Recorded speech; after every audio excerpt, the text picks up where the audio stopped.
Rain falling here on the Mount, and Mike Raymond there bringing us up to date with the top 10 qualifiers from yesterday's Tooheys $15,000 shootout. One driver to miss the top 10 cut is a familiar face to 7 viewers.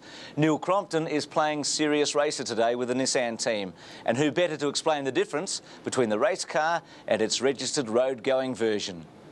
Sitting in your lounge room, it's easy to imagine touring cars are nothing more than a pretty coat of paint and a number on the bonnet. It's difficult to understand the true performance of these cars.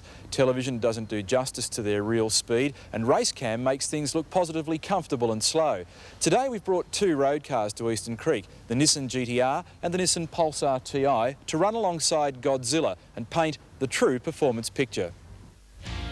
To help us determine just how the Nissan Group A touring car performs compared with its road-going counterpart and the mild-mannered Pulsar, we enlisted the help of John Carey from Wheels magazine and 4-time Bathurst winner and touring car champ Jim Richards.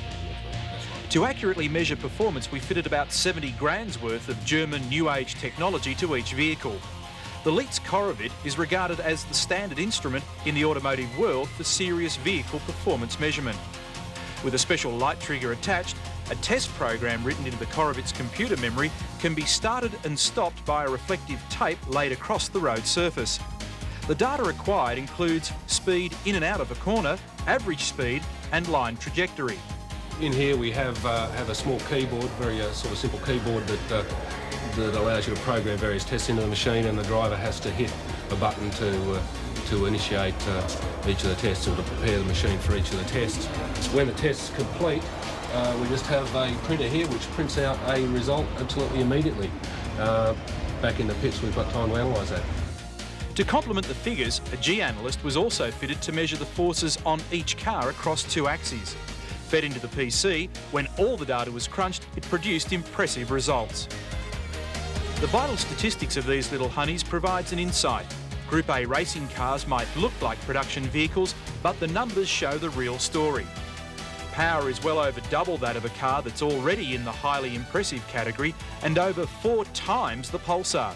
With huge brakes and massive rubber, it's a great performance package with one drawback: the cost. At full tilt, the GTR race car lapped the 3.9-kilometre circuit in a 1 minute 35.24. Its potent road-going supercar cousin achieved a best lap of 1:54.27. That's a full 19 seconds per lap slower.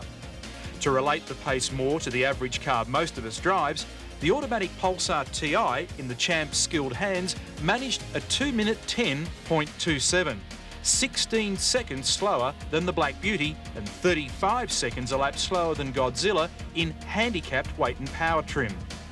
Having driven the 3 cars today, the Pulsar TI, the GTR road car and the race car, were you surprised at the differences when you could make that direct comparison?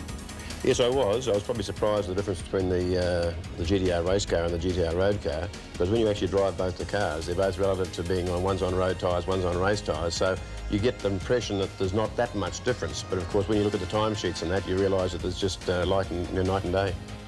Lap times established, we turned into drag races. Over the standing 400 metres, the feisty Pulsar actually jumps away a little quicker, but the moment of glory is short-lived. When we see them side by side, reality sinks in. The Group A race car is outrageously quick. The stats tell the story.